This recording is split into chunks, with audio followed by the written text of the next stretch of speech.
Have you ever stumbled upon a place that seemed to be waiting for you, as if your very footsteps had been written into its soil long before you arrived? That is how Elias Granger felt the day he rode into Raven's Hollow. Before we dive in, don't forget to like this video, share it with friends, and make sure you're subscribed for more incredible stories like this one.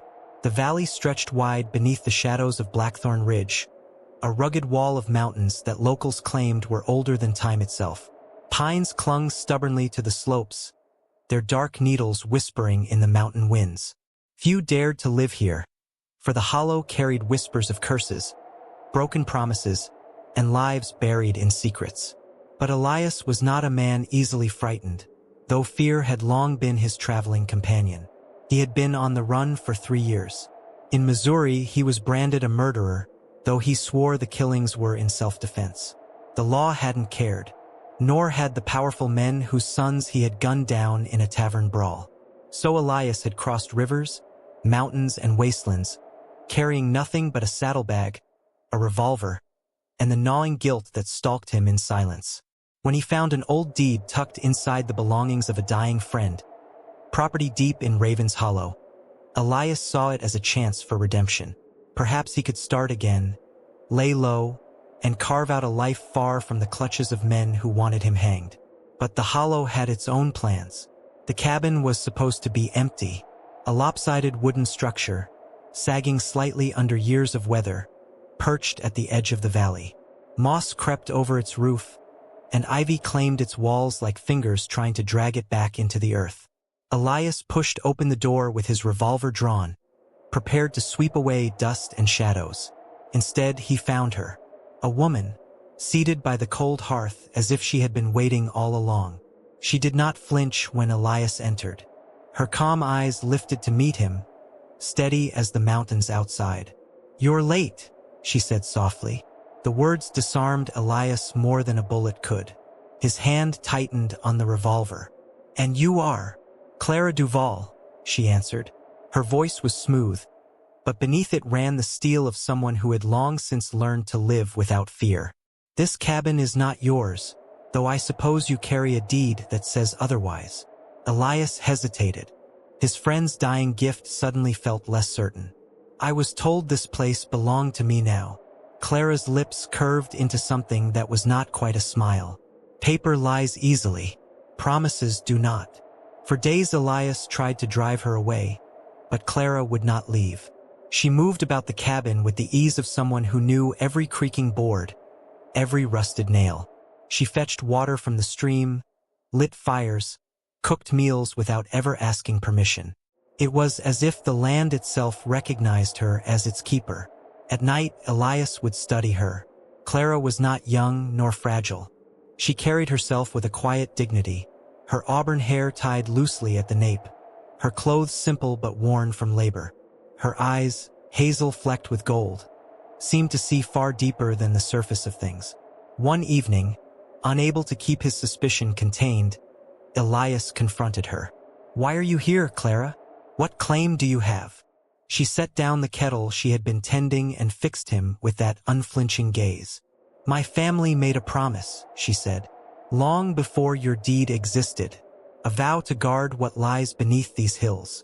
I intend to keep it, no matter who holds a piece of paper." Elias frowned. "Guard what? Gold? Land?" Her voice lowered. "Silver.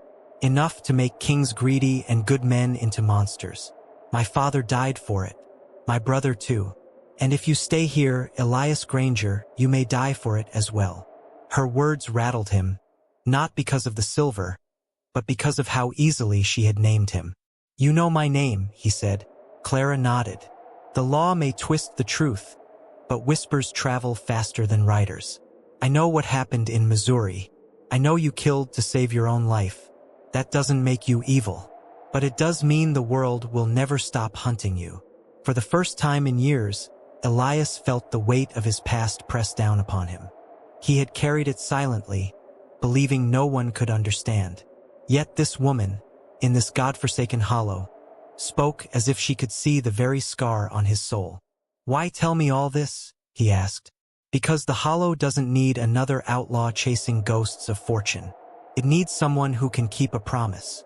The days passed with uneasy truce between them. Elias repaired the roof. Clara gathered herbs and berries from the ridge. Slowly, the cabin began to feel less like a prison of secrets and more like a place that might hold the shape of a future. But peace is a fragile thing in places like Raven's Hollow. Tracks began appearing near the cabin. Boot prints in the mud, cigarette butts left smoldering near the tree line. One night, Elias awoke to the sound of a horse snorting in the distance. Though no rider came near, Clara grew tense, her usual calm giving way to a watchfulness that made Elias's hand itch toward his revolver. "They're looking for it?" she whispered one evening as the fire flickered low. "The silver. Men will come, greedy enough to kill anyone in their way." "And you think they'll find it?" Elias asked. Clara's eyes shifted toward the mountains, where the ruins of an old church sat crumbling against the cliffs. "Not unless someone leads them, but greed always finds a path." On the sixth night, the storm came. Rain lashed the hollow, turning the ground into a mire. Wind howled through the cracks of the cabin walls. And over the thunder, Elias heard it. Hoofs pounding hard, approaching fast. Clara rose without fear, her hand gripping a lantern. "They've come." Elias checked his revolver, the metal cold against his palm. "Who are they?" Her voice trembled for the first time since he had met her. "Men who once followed Silas Kane." The name struck Elias like a hammer. Silas Kane, the outlaw with a scar down his face, the man who had once led a band of killers across Missouri. Elias had thought Kane was dead, cut down years ago. If his men were here, that meant either the legend lived, or his shadow had returned. The sound of horses drew closer. Shapes moved among the trees, lanterns bobbing like ghostly eyes. Clara lifted the floorboards of the cabin and revealed a narrow passage leading into darkness. "Beneath the old church," she whispered. "That's where the promise is kept. If you truly wish to stay in Raven's Hollow, Elias, then come with me. But know this, once you see what lies below, you can never turn back." Elias looked at the dark passage yawning beneath the cabin floor, then at Clara's determined face. Outside, voices rose. The hunters calling, cursing, closing in. His choices narrowed to two: stay and fight men he could not outnumber, or follow Clara into the depths of Raven's Hollow and uncover the secret that had already claimed her family's blood. He drew a breath, tightened his grip on the lantern, and descended after her. The trapdoor slammed shut above them as the hunter's boots thundered onto the cabin porch. And in the suffocating dark of the passageway, Elias whispered to himself, "What in God's name have I just stepped into?" The tunnel beneath the cabin was narrow and damp, smelling of earth and stone. Elias followed Clara's lantern light as she moved swiftly, her steps sure despite the uneven ground. The deeper they went, the more the hollow above seemed to vanish, swallowed by silence and shadow. Finally, the passage opened into a vast chamber carved by time and secrecy. Here stood the remains of an ancient church, its foundation buried beneath the ridge centuries ago when a landslide swept it from the surface. Crumbling walls rose like skeletal fingers, and fragments of stained glass lay scattered on the ground, glowing faintly as the lantern light touched them. At the center of the chamber, a wooden chest rested upon an altar of stone. Its iron fittings gleamed faintly, though rust had gnawed at their edges. Clara placed the lantern beside it, her voice hushed. "This is what my family swore to protect." Elias stepped closer. The chest was unassuming, yet the air around it felt charged, heavy, as if it contained more than just metal. Clara lifted the lid, revealing dull gray stones that shimmered like moonlight caught in water. Raw silver, enough to fill a dozen wagons, enough to tempt men into murder. "My grandfather discovered the vein beneath this church," Clara explained. "He believed it was a gift to our family, a way to secure our future. But greed poisoned his brothers. They killed one another for control, and the survivors vowed never to touch it again. Instead, they swore to guard it, to keep it hidden from the world. That vow passed to my father, then to me." Elias let out a low whistle. No wonder men are willing to die for it. Clara's gaze locked on his. And now you know the truth, Elias Granger. You've stepped into a promise that isn't easily broken. Before Elias could respond, faint echoes drifted down the tunnel behind them. Bootsteps, voices, the scrape of steel against stone. The hunters had found the passage. Clara extinguished the lantern, plunging them into near darkness. Only the faint glimmer of silver lit the chamber. She grasped Elias's arm, steady and urgent. They're close. We have to move. Elias's instincts screamed to fight, but the chamber was a trap. One entrance, no high ground. If they stayed, they would be cornered. Is there another way out? He asked. Clara nodded toward a collapsed wall where a narrow fissure split the stone. It leads to the cliffs. Dangerous, but it's our only chance. They hurried toward the fissure, but before they could reach it, a voice thundered from the tunnel. Well, I'll be damned. The ghost still lives. Elias froze. The voice was unmistakable, though he had not heard it in years. Silas Kane stepped into the chamber, flanked by two men with rifles. The outlaw's scarred face twisted into a grin. The lantern he carried casting shadows that made him look half human, half demon. You should have stayed dead, Kane, Elias muttered, hand drifting to his revolver. Silas chuckled darkly. Death and I have an understanding. Missouri couldn't kill me, and now here you are standing right where I wanted you. I knew if I followed the whispers, I'd find both the silver and the coward who ran from me. Clara's voice was calm, though her body was tense as a coiled spring. This hollow doesn't belong to you, Kane. It never did. Silas tilted his head, studying her with mocking curiosity. Ah, the keeper's daughter. I heard about your family's foolish vow.